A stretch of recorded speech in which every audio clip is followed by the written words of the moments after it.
자, 여러분 안녕하십니까? 김민석입니다. 자, 이번 시간에는 저희가 이제 재산세를 마무리 짓는 시간이 되겠는데요. 자, 우리 여태까지는 이제 재산세, 지난 시간에는 과세 표준과 세율을 통해서 어떻게 계산이 되는지 그런 계산 과정을 좀 설명을 드렸습니다. 자, 그러면 계산 과정에 대한 세금을 어떻게 부가징수가 되는지 그 챕터 7번의 부가징수부터 출발을 해보도록 하겠습니다. 자, 이 부분도 시험이 잘 나오기 때문에요. 부가징수 정리를 잘 해두실 필요 있겠습니다. 자, 우리 재산세 다시 한번 정리를 한번 해볼까요? 우리 재산세라는 것은 토지나 그 다음에 건축물, 주택, 선박, 항공기라는 5가지 과세 대상의 현황을 파악해서 공부 현황과 실제 현황이 다르다면 실제 현황에 따라서 자, 매년 6월 1일 현재 시점에 매년 6월 1일 현재 시점에 사실상 소유자를 따져보자 이렇게 썼습니다. 그래서 만약에 소유권의 변동이 일어나면 그 변동 신고를 6월 1일부터 10일까지 하고 변동 신고를 하지 않으면 공부상 소유자에게 하고 둘 다 몰랐을 때 사용자에게 고지할 수밖에 없다 이렇게 되는 거죠. 그래서 사실상의 소유자에게 고지서를 발송하자 이렇게 썼습니다. 그러면 사실상의 소유자를 우리는 납세 의무자라고 한다 이렇게 되는 거죠. 그렇다면 이 부분에 대해서 고지서를 발송을 하자. 고지서를 발송을 하고 납부를 시키자 이렇게 썼습니다.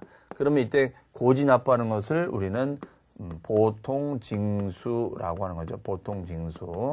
그러면 이때 계산을 해야겠죠. 그럼 계산의 주체는 시군구가 직접 계산해서 고지서를 발송할 것이다. 그러면 이때 재산가액이 시가표준액이 되는 거고 다만 이 시가표준액은 토지, 건축물, 주택은 이 비탄력적인 금액으로만 하면 안 되고 여기다가 공정시장가액비를 곱해서 가격을 좀 조정해 줄 필요가 있다라는 얘기 되겠죠.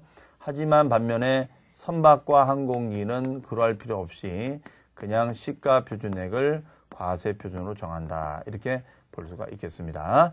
자, 그래서 이제 고지서를 딱 열어보면 고지서가 딱 나오겠죠. 고지서 나옵니다. 그럼 여기에 재산세가 얼마 이렇게 돼 있고요. 그 다음에 이 재산세랑 같이 움직이는 것이 있겠죠. 바로 지방교육세가 있겠습니다. 그래서 지방교육세가 얼마. 그러면 이 지방교육세는 이 재산세 세금의 곱하기 20%만큼을 부과하자. 이런 얘기 되겠죠.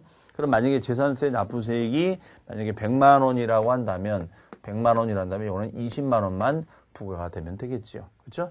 그 다음에가 이제 또 어떤 것이 있냐면요.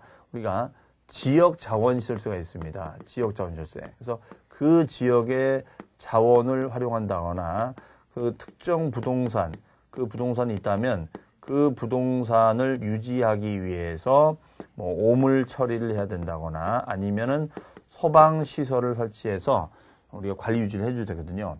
그러면 이런 혜택을 입게 되면 세금을 받는 것이 바로 지역자원시설세가 되겠습니다. 다만 이때 특정 자원 같은 경우에는 뭐 지하수, 지하자원 등등이 있는데 요거는 신고납부예요. 요거는 신고납부고 특정 부동산은 이게 보통징수가 됩니다. 보통징수. 따라서 재산세랑 같이 움직여지는 세목은 특정 자원이 아니라 같이 움직여지는 것은 특정 자원이 아니라 특정 부동산이 되겠습니다. 그래서 그 부동산에 대한 지역자원시설세만 보통징수가 된다. 이렇게 해석을 하고 있습니다. 자, 그래서 이거 하나 건지고요. 그 다음에 재산세 세금이 많이 나올 수도 있고 적게 나올 수도 있겠죠. 그러면 많이 만약에 나왔다. 그러면 이것을 분할해서 납부할 수도 있고요. 그 다음에 물납도 할 수가 있습니다. 그래서 많이 나왔을 때는 나누어 내는 것이 가능하고 만약에 안 되면 물납은 이제 금전 대신에 부동산을 내는 것을 물납이랍니다. 다만 이때 분할납부는 기준금액이 500만 원 초과, 500만 원을 초과하면 분할납부가 되는 거고 물납은 1000만 원을 초과하면은 물납을 할 수가 있다더라. 이렇게 보시면 되겠습니다. 그 다음에 재산세 납부액이 너무 적어요. 그러면 아예 징수를 하지 않는 제도가 있는데 그 제도가 바로 뭐냐면 너무나 재산세 납부액이 소액이면 징수 자체를 면제해주는 제도가 있습니다.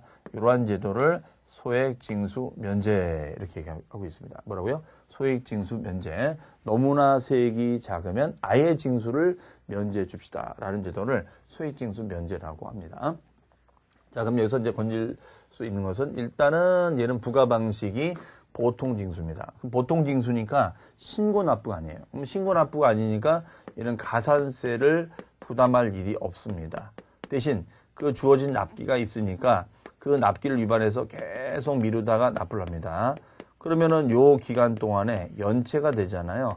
그러면 당연히 이 연체성에 대해서 이자를 물려야겠죠. 그러면 가산금 이자를 물려야 될 겁니다. 자, 그래서 가산금이 발생할 수가 있겠습니다. 네. 그 다음에 이제 두 번째는 부과되는 세금은 지방교육세가 있다는 것이고, 세 번째 지역자원시설세는 우리가 병행에 하여 기재가 되는 병기세적 성격을 가지고 있습니다. 네.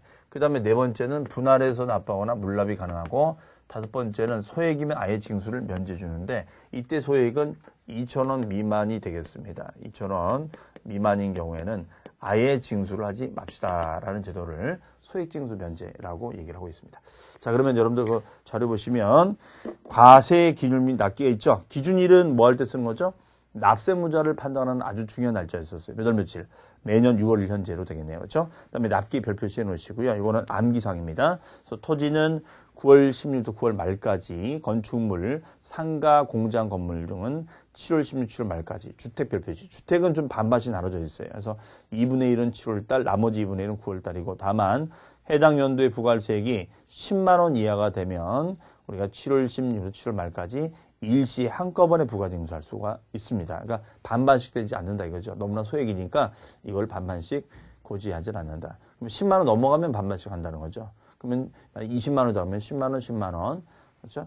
그다음에 선박광국은 7월 달입니다. 자, 그래서 이거는 암기를 해 두셔야 되는데 이렇게 외워 두시면 될 것 같아요. 일단은 토지와 주택의 2분의 1에 해당하는 세금은 9월 16일에서 9월 말까지가 됩니다. 이게요. 그런데 나머지 주택의 2분의 1은, 나머지는 이제 7월 달. 그러니까 요거하고 그다음에 나머지 기타와 주택 2분의 1은 7월 16일에서 7월 말까지 된다라고 보시면 되겠습니다. 그래서 토지와 주택의 2분의 1은 9월 달이 된다는 거 기억을 잘 해두시길 바랍니다. 네. 그 다음에가 이제 이번에 징수 방법 등에 보시면 징수 방법은 지자체장이 세액을 산정하여 보통 징수하도록 되어 있습니다. 보통 징수는 고지 납부한다는 거죠. 신고 납부 세목이 아니라 고지 납부입니다. 그래서 신고 납부를 게을리했을 땐 가산세가 발생하지만 보통 징수가 됐을 때는 가산세는 발생하지 않고 가산금만 부과된다. 이렇게 보시면 되겠습니다. 그 다음에 3번의 소액징수 면제. 자, 너무나 세액이 작으면 아예 징수를 면제해 주는데요. 1번에 보시면 고산장당 재산세로 징수할 세액이 2,000원 미만인 경우에는 징수하지 아니한다. 이걸 소액징수 면제라고 하는 거죠. 소액징수 면제. 그럼 2,000원 넘어가면 우리가 나온다는 것이죠. 기억하시고요. 그 다음에 4번 신탁재산에 대한 특례가 있습니다. 거기 보시면 수탁자 명의로 등기된 신탁재산에 있는 재산세가 체납이 되어 있습니다. 그러면 이런 규정에도 불구하고 체납된 해당 재산에 대해 압류할 수 있다. 다만 밑줄입니다. 체납된 재산에 속한 다른 재산이 있을 때는 그 다른 재산에 대하여 압류할 수가 있다라고 되어 있죠. 이게 무슨 말이냐면요. 이 신탁 보관이 되는 거 신탁회사에다가 이 건물이 그런데 이게 체납이 돼 있어요. 그러면 체납과 연계된 이 재산을 압류하겠다는 거예요. 압류해서 집행할 수 있게끔. 다만 이 물건을 조회해 보니까 너무나 물건이 지저분한 거죠. 권리관계가 복잡합니다. 그랬더니 그 다른 그 신탁사에 또 다른 이 사람의 재산이 있는 거예요. 근데 물건이 깨끗해. 그러면 이 깨끗한 재산을 압류해 올 수 있지 않느냐 이런 얘기가 되겠습니다. 네. 자, 그다음에 5번에 신고 의무. 자, 신고 의무에다가 뭐라고 쓰시냐면 신고 의무에다가 소유권 변동 신고라고 쓰시면 되겠습니다. 소유권 변동 신고. 소유권이 만약에 변동이 되면 그 변동에 따른 신고를 합시다 이런 얘기예요. 그러면 만약에 잔금 지급 등이 돼서 소유권이 바뀐다. 그러면 변동 신고를 해줄 필요 있겠죠. 그럼 변동 신고는 언제까지인가? 이거는 6월 1일 과세 기준일 플러스 10일까지 변동 신고를 해준다. 이렇게 되겠죠. 그럼 만약에 이 변동 신고를 하지 않으면 알 길이 없으니까 공적인 장부상에 소유자에게 고지하자. 이런 얘기 되겠죠. 공적인 장부상에 소유자에게 고지하자. 네. 자, 그럼 거기 보시면 신고 의무는 1번 다음에 어느 하나에 해당하는. 자, 다음에 어느 하나가 뭐냐면 소유권 변동이 이루어지는 경우 말입니다. 그런 경우에는 과세 기준일 플러스 10일까지 변동 신고를 하자 이런 얘기 되겠습니다. 네. 그 다음 페이지에 6번은 건너뛰고 7번 세부담의 상한. 자, 이 세부담의 상한이라는 제도는 어떤 거냐면요. 자, 우리가 500만 원을 초과하면은 분할 납부하고 1000만 원 초과하면 물납을 하자 했는데 세부담의 상한은 뭐 이런 기준은 아닙니다. 다만 이럴 수 있다는 거죠. 만약에 2014년도에 만약에 10만 원이 나왔다. 전세가. 그런데 2015년도에는 20만 원이 나왔다. 이런 얘기가 되겠습니다. 그러면 10만 원 나올 게 20만 원 나오면은 어떻게 돼요? 너무나 부담스럽잖아요. 그렇죠? 그렇기 때문에 이거에 대한 상한, 한도를 두자 이런 얘기입니다. 이게 바로 상한제가 되겠습니다. 그래서 이거는 뭐냐면 토지나 건축물은 150%를 초과하지 못한다. 이렇게 돼 있어요. 그러니까 1.5배를 넘어가지 못한다 이거죠. 그러면 10만 원 기준이면은 20만 원이니까 150%니까 얼마죠? 15만 원까지만 납부하라. 이런 얘기가 되겠죠. 그러면 주택은 어떻게 되느냐?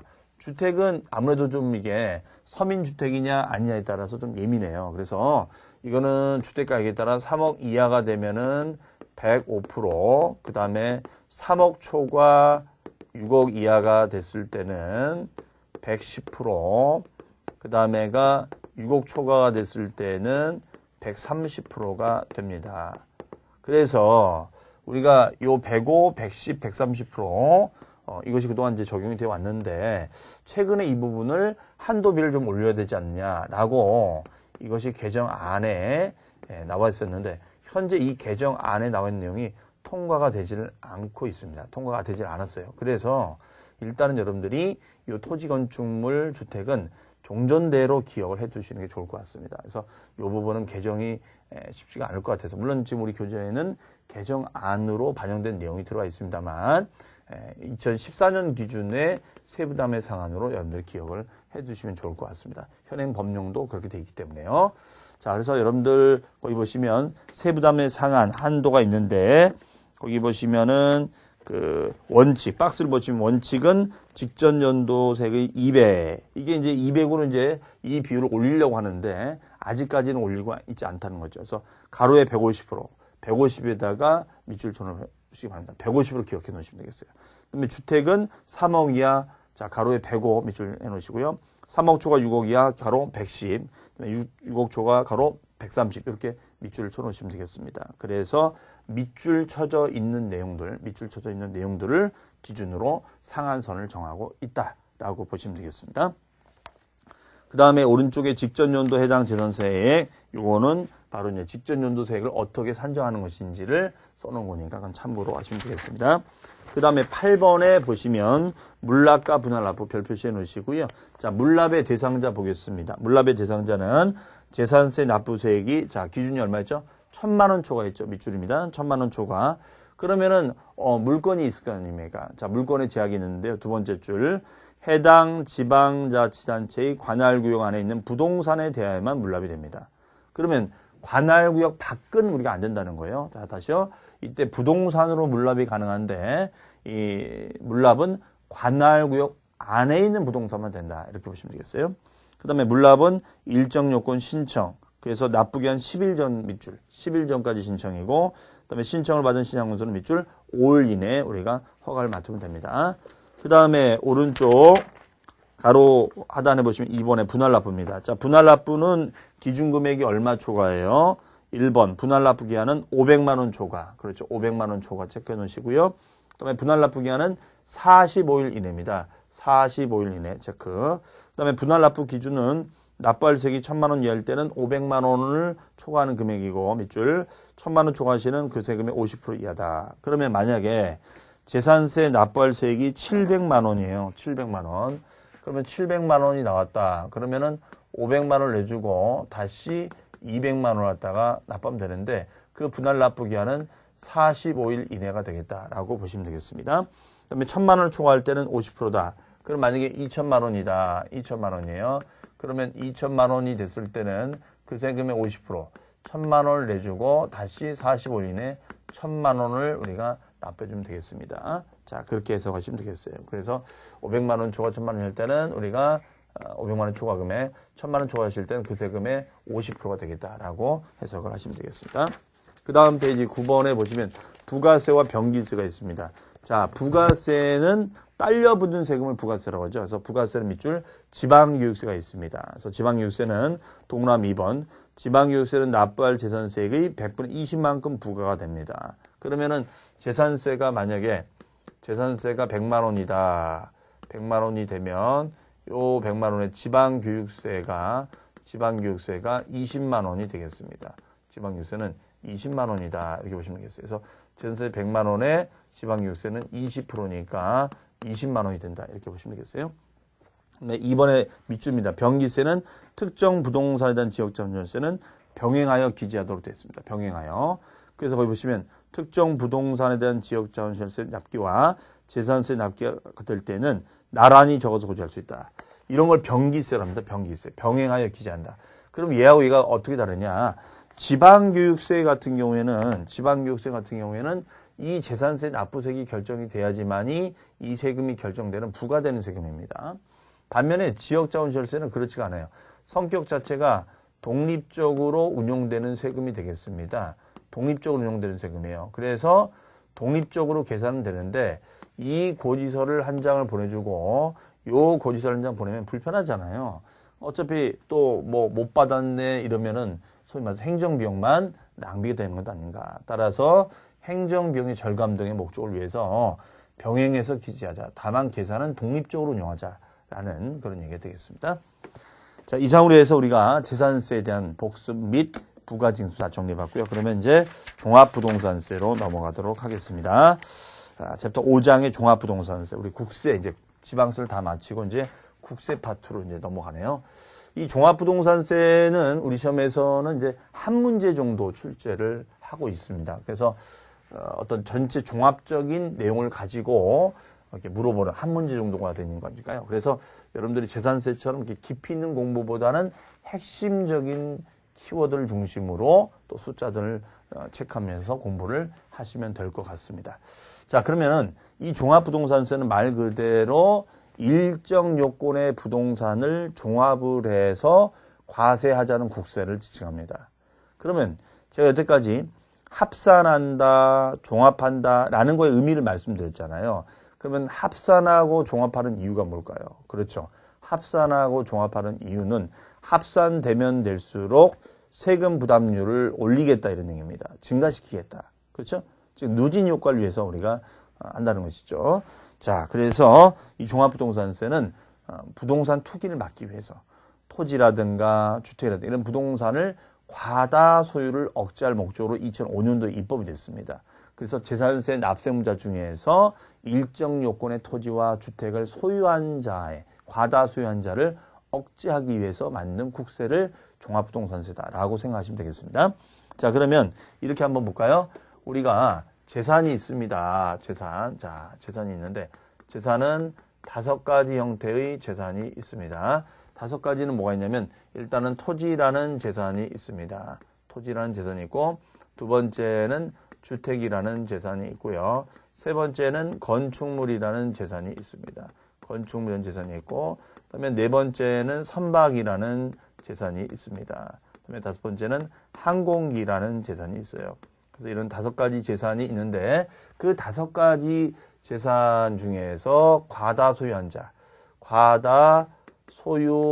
자가 있었을 때는 과다 소유를 억제할 목적으로 우리가 종합부동산세를 부과시키자 이렇게 말씀을 드렸었습니다. 그러면 이 중에서 우리가 어떤 것이 종합부동산세 과세 대상에 들어가는 거냐. 일단은 토지는 과세 대상에 들어갑니다. 토지 과세 대상에 들어가고요. 그 다음에 이제 주택 과세 대상에 들어갑니다. 주택 과세 대상에 들어가고 건축물 들어가냐. 건축물이 안 들어가요. 건축물이. 이거 주의하셔야겠습니다. 그 다음에 선박이라든가 항공기는 부동산이 아니라 동산이죠. 동산이니까 이 대상에 들어가지 아니한다라고 볼 수 있겠습니다.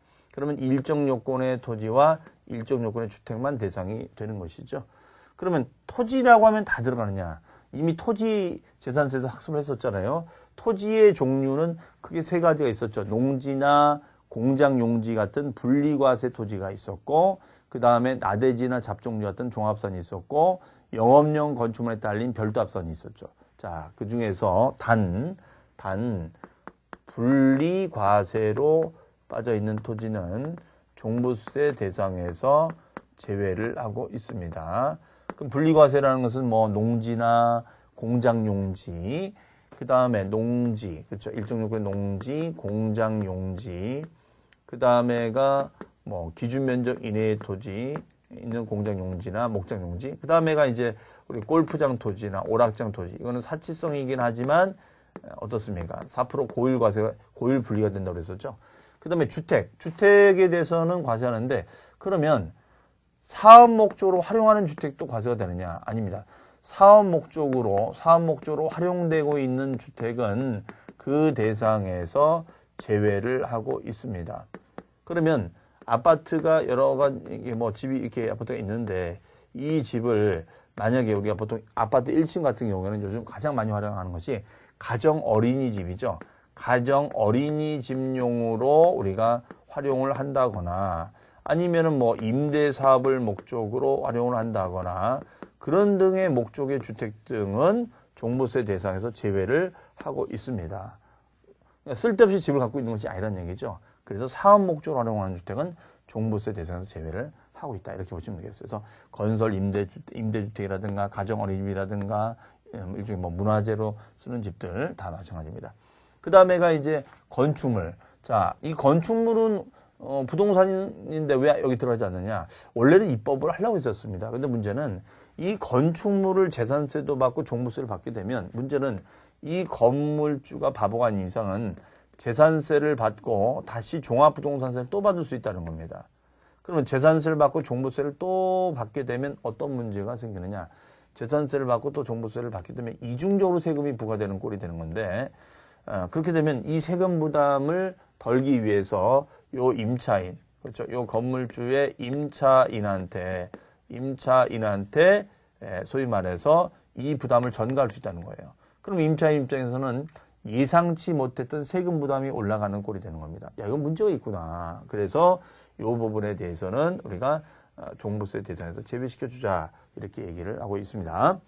자, 그러면은 우리가 이 종부세는 어쨌든 이렇게 일정 요건의 합산과세 토지와 주택을로 구분해서, 토지를 가지고 있으면 토지끼리 합산하고 주택을 가지고 있으면 주택끼리 합산하자, 이런 얘기예요. 그래서 종합해서 과세합시다. 그러면 이걸 이제 신고 납부하느냐? 아닙니다. 재산세처럼 얘도 고지하고 납부합니다. 다만 이제 고지 납부 기간은 12월 1일부터 12월 15일까지가 됩니다. 우리 재산세는 7, 9월이었었죠. 반면에 종부세는 12월 1일부터 출발한다는 거, 16일부터가 아니라는 거. 그 다음에 이제 종부세가 나오면, 자, 종합부동산세가 얼마가 나옵니다. 그러면 여기에 딸려붙는 세금이 있을 수 있겠죠. 그러면 딸려붙는 세금이 바로 뭐냐면 농어촌 특별세가 딸려붙습니다. 그러면 이 종합부동산세 납부세액에 농어촌 특별세가 곱하기 우리가 20%가 딸려붙어요. 그러면은 이게 만약 100만 원이면 20만 원이 농어촌 특별세가 됩니다. 반면에 지방교육, 우리 재산세 같은 경우는 어떻습니까? 여기에 지방교육세가 20%가 붙었었죠. 그 점이 또 다른 점이다라고 해석을 하시면 되겠습니다. 자, 그러면은 우리 이 내용까지 이제 보도록 하겠습니다. 종합부동산세의 의의는 한번 읽어보시고요. 그 다음에 그림이 있죠. 그림에 아주 잘 구분되어 있는데, 토지 보시면 토지에는 우리가 분리과세 토지가 있고 별도 합산 종합상과세가 있죠. 그러면 거기서 다 토지분 재산세가 나오는데, 다만 2단계 보시면 공시지가가 80억을 넘어가는 별도 합산 토지라든가 공시지가가 5억을 넘어가는 종합상과세 토지가 있으면 토지분 종부세가 나온다는 거죠. 그러니까 무조건 종부세가 나는 것이 아니라 합산을 해봐서 이것이 일정 기준 금액을 넘었을 때만 종부세가 나온다는 거죠. 이 기준 금액 꼭 기억하셔야겠습니다. 80억 5. 그다음에 건축물, 자, 건물분 재산세가 있고 주거용 건축물이 있는데 주택과 별장이 있죠. 그런데 여기서 주택은 종부세 대상이 되는데요. 별장은 종부세 대상이 안 됩니다. 자, 조심해야겠어요. 그러면 주택 가지고 한번 따지면, 주택은 우리가 사업 목적으로 활용하는 주택은 제외가 되고, 그 다음에 별장도 제외가 됩니다. 별장. 왜 그런 거 아니? 별장은 재산세 세율이 4%예요. 이미 재산세를 4% 맞을 만큼 맞았어요. 그런데 또 부과한다는 것은 이거는 너무나 과중한 부담이다 라고 봅니다. 대신 유념할 점은 이때 주택은 일반 주택이든 고급 주택이든 상관이 없습니다. 고급 주택도 과세 대상이 될 수 있다는 점, 그 점을 유념하시면 되겠습니다. 그 다음에가 주택은 공시가격이 6억을 넘어가면 종부세 대상이 됩니다. 주택은 6억 초과, 그 다음에 종합사는 5억 초과, 별도 합사는 80억 초과 되겠습니다. 그 다음에 선박항공기는 우리가 재산세만 내고 종부세 대상에선 제외한다라고 보시면 되겠네요. 그 다음에 이제 오른쪽에 보시면 성격이 있는데 그 성격은 여러분들이 한 번씩 읽어보시는 그 중에서 2번입니다. 고액의 부동산 소유자별로 전국, 이때 합산 범위는 전국 단위 합산이에요. 전국에 있는 토지주택을 가액을 합산해서 누진세율로, 그러니까 종합이죠. 누진세율로 규제를 하고 있습니다. 또한 개인 법인은 고려하지 않는, 즉 개인도 납세문자 될 수 있고 법인 다 된다 이런 얘기입니다. 그 다음에가 4번 종합부동산세는 법정기일. 법정기일이라는 것은 조세 채권을 확인할 수 있는 기일을 법정기일합니다. 이런 법정기일 앞에 설정한 담보된 채권이 돼야도 우선하는 해당 재산에 부과하는 지방세가 된다.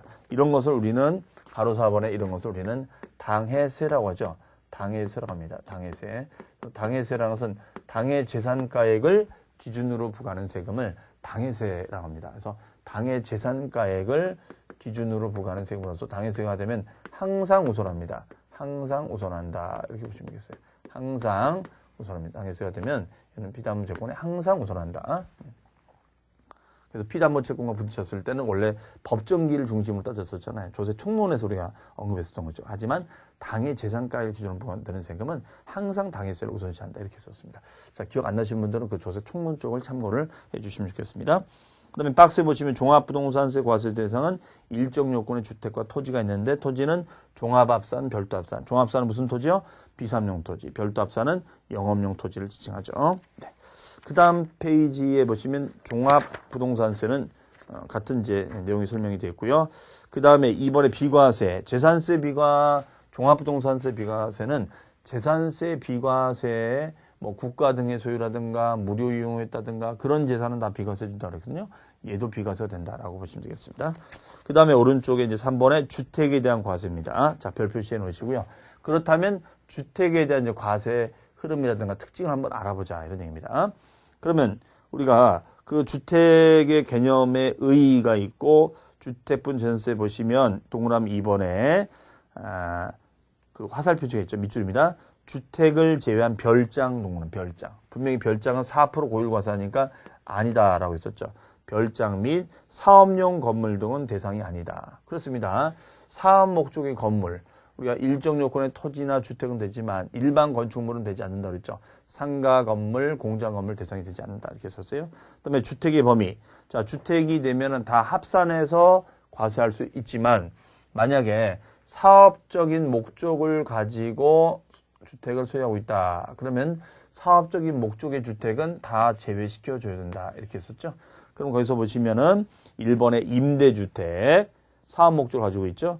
그 다음에 2번 기숙사 사원용 주택, 그 다음에가 미분양, 그렇죠? 사업 목적의 주택이죠. 다만 이제 분양이 안 됐을 뿐이고, 그 다음에 가정 어린이집용 주택, 그 다음에 5번에 문화재. 자, 충분히 소유하고 있어도 이거는 과다 소유가 아니다. 소유하고 있을 만한 타당한 이유가 있다라는 얘기가 되겠죠. 네, 그렇게 보시면 되겠습니다. 자, 이상의 내용을 뭐 자세하게 언급을 해놓은 거다라고 보시면 되겠습니다. 자, 그 다음에가 이제 주택분 계산이 나오는데요. 납세무자 공시가격. 자, 그러면 이제 주택에 대한 종부세의 흐름을 한번 살펴보자. 이런 얘기예요. 주택에 대한 종부세. 우리 한번 그 계산 구조를 살펴보면, 계산 구조를 보면 이렇게 볼 수가 있겠습니다. 일단 만약에 예를 들어서 갑이란 분이 아파트를 한 채 갖고 있어요. 아파트가 4억짜리 아파트가 있고, 그 다음에 또 아파트가 2억짜리 아파트를 가지고 있습니다. 이거는 서울의 아파트를 가지고 있는 거고, 이거는 인천의 아파트를 가지고 있습니다. 그러면 재산세 같은 경우에는 1차적으로 재산세를 부과시켜야 되거든요. 그러면 1차적으로 재산세는 합산과세가 아니라 주택은 세율을 정할 때 개별적으로 과세를 하도록 되어 있습니다. 그래서 개별과세예요. 개별과세. 개별과세를 하도록 되어 있습니다. 그러면은 어떻게 되는 거죠? 따로따로 고지하자는 거죠. 그러면 이게 4억이면 4억에다가 이게 시가 표준이라고 보시면 돼요. 곱하기 공정시장가액비율 60%, 곱하기 0.1에서 0.4%가 되겠습니다. 네, 이렇게 보시면 되겠어요. 그 다음에가 여기 있는 인천 물량도 2억이죠. 이건 2억. 2억 곱하기 60% 곱하기 0.1에서 0.4%의 초과 누진세율이 되겠습니다. 그래서 얘는 얘대로 고지하고 얘는 얘대로 고지하자. 그럼 4억에 60%면 2억, 4억에 24, 2억 4천이죠. 2억 4천의 세율이 되겠고 262, 1억 2천이죠. 1억 2천의 요 세율이 되겠습니다. 그 다음에 이제 2차적으로는 그러면 어떻게 할 것인가? 2차적으로는 종합부동산세가 가능한지를 따져보자. 이런 얘기예요. 그러면 종합부동산세니까 무조건 합산하자는 거죠.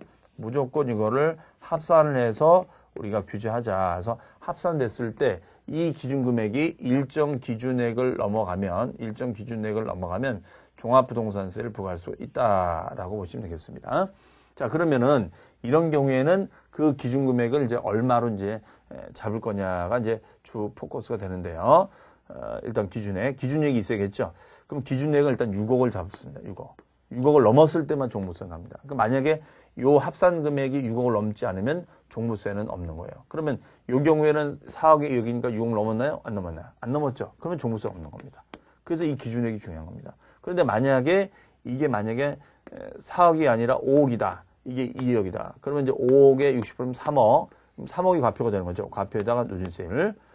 그러면 이게 만약 5억이라고 가정해볼게요. 그럼 5억에 2억이면 얼마 돼? 7억이 되죠. 그러면 7억. 그럼 요 7억을 이제 뭐라고 하냐면 공시하도록 되어 있기 때문에 공시 가격의 합계액이라고 합니다. 합. 그러면 무조건 기준금액이 얼마를 넘어야 돼요? 6억을 넘어야지만 종부세 나온다고 그랬죠. 그러면 이때 기준금액은 마이너스 6억이 됩니다. 6억. 자, 요 6억을 빼주고 나면 뭐가 나오죠? 1억이 나오죠. 그러면 1억을 과세 표준이다라고 합니다. 1억을 뭐라고 그래요? 과세 표준. 여기에다가 곱하기 얘는 역시 얘와 똑같이 얘도 공정시장가액비를 곱해줬죠. 마찬가지예요. 탄력적으로 금액을 만들어주기 위해서 요 1억에다가 공정시장가액 비율이라는 걸 곱해줍니다. 그런데 이 비율이 얘는 80%예요. 80%. 그러면 1억의 80%면 얼마 되죠? 8천만 원 되겠죠. 맞습니다. 그러면 이게 이제 8천이 되는 거죠. 그럼 8천만 원에다가 곱하기 세율은 0.5에서 2%의 초과 누진세를 사용하고 있습니다. 자, 그러면 실제로 이걸 계산해봐라. 이런 문제가 나온 적은 없어요. 다만 계산 구조의 특징을 묻는 문제는 나왔습니다. 즉 여기서 기준금액이 얼마냐, 공정시장가액비율이 몇 프로냐, 세율은 몇 프로 되는 건지. 자, 그러면 여기서 조심할 거 종합부동산세 과세표준은 6억을 초과한 금액으로 한다. OX, X입니다. 6억을 초과한 금액에 공정시장가액비를 곱한다. 그렇게 줘야 되거든요. 그 다음에 초과 누진세율만 간다. 그래서 얘는 주택은 주 5,2의 누진세로 간다. 이렇게 암기를 해주시면 되겠습니다. 그 다음에가 지금 얘기의 논점은 전체 건물 가격 중에서 기준금액이 6억이 되면 6억을 넘어가는 부분에 대해서는 재산세를 부과하고 또 종부세를 부과하자. 지금 이런 얘기가 되겠습니다. 자, 그러면 재산세를 부과하고 또 종부세를 부과하면 이거 무슨 과세죠? 이중과세가 되는 거죠. 이중적으로 부과한다. 그다음에 여기는 이제 재산세가 되는 거죠. 그랬을 때는 동일한 부분에 대해서 세금을 이중적으로 우리가 부과하는 거잖아요. 그러면은 이거 문제가 있어요. 근데 문제는 얘는 7, 9월 달에 이미 납부를 했어요. 얘는 12월 달에 납부를 하자는 겁니다. 그럼 이미 낸 걸 어떻게 해요? 그러니까 이미 낸 거는 우리가 빼줄 수밖에 없죠. 그렇다고 이걸 돌려줄 수는 없거든요. 좋다 그러면 종부세를 계산할 때 이미 6억을 초과해서 기납된 재산세가 있다면 이 기납된 재산세는 차감을 시켜주도록 되어 있습니다. 네. 그래서 기납된 재산세가 왜 빼주냐? 이거는 왜 빼준 거예요? 이중과세 방지. 자, 그러면 여기서 이제 세금이 나오는데 이 종부세와 재산세를 더해봤어요. 그런데 이 세금이 우리 재산세도 이런 규정이 있었죠. 전년도보다도 당해년도에 너무 많이 나오면 한도를 준다고 그랬었죠. 그런 걸 세부담의 상한이라고 있었습니다. 마찬가지 얘도 전년도 기준에 150%를 초과하지 못하도록 상한 제도를 가지고 있습니다. 자, 그럼 여기서 포커스는 기준금액을 얼마로 할 것인가, 공정시장가액 몇 프로인가, 세율은 몇 프로인가, 그 다음에 기납된 재산세를 몇 빼주는가, 세부담의 상한은 몇 프로 할 것인가. 이렇게 정리를, 중요 숫자를 또는 중요 키워드를 정리를 꼭 하시면 되겠습니다. 자, 보겠습니다. 그래서 그 이번에 납세문자 공시가격을 보시면 납세문자는 과세 기준 현재 주택분 재산세 납세문자로서 자, 밑줄 공시가격을 합한 금액이 얼마를 초과하는지 6억이죠. 6억 기억하시고요. 공시가격은 참고하시고 그다음에 과세표준은 박스에 보니까 일반적인 경우가 있죠. 일반적인 경우에 떴습니다. 다주택자 등의 일반적인 경우에는 얼마요? 6억을 초과한 금액의 공정시장가입률 80%죠. 그런데 1세대 1주택자 여기는 어떻게 됐어요? 3억에 6억, 총 토탈 9억을 공제한 금액이 80% 돼 있죠. 왜 그런가? 이런 겁니다. 1세대 1주택자는 실수요자로 보는 거예요. 투기자로 보는 것이 아니라 실수요자로 보자. 그러면 실수요자가 아파트를 한 채 갖고 있는데 이게 7억짜리 아파트예요. 그런데 갑이라는 사람은 집을 2채 갖고 있는 바람에 이게 7억이 된 거야. 그러면 이 사람도 7억, 이 사람도 7억이니까 똑같이 6억을 넘어가면 종부세냐. 이건 논리상 안 맞다 이거예요. 그래서 이건 실수요자를 우대할 목적으로 여기는 3억을 더 얹어줘서 따져보겠다 이겁니다. 그럼 9억이 되겠죠. 그럼 9억을 넘었나요? 안 넘었죠. 그러니까 1세대 1주택자가 더 유리하게끔 해주겠다라는 얘기가 되겠습니다. 자, 그래서 돼 있고요. 그 다음에 공정시장가입 비율, 자, 몇 프로 돼 있죠? 1번이 그 정의고 2번은 80%. 그렇죠? 80%라는 거 기억해 두실 필요가 있겠습니다.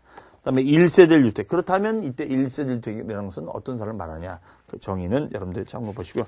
이때 보통 1세대가 되기 위해서는 우리가 이제 배우자가 있어야 되거든요. 그래서 배우자가 있는 1세대를 지칭한다고 보시면 되겠습니다.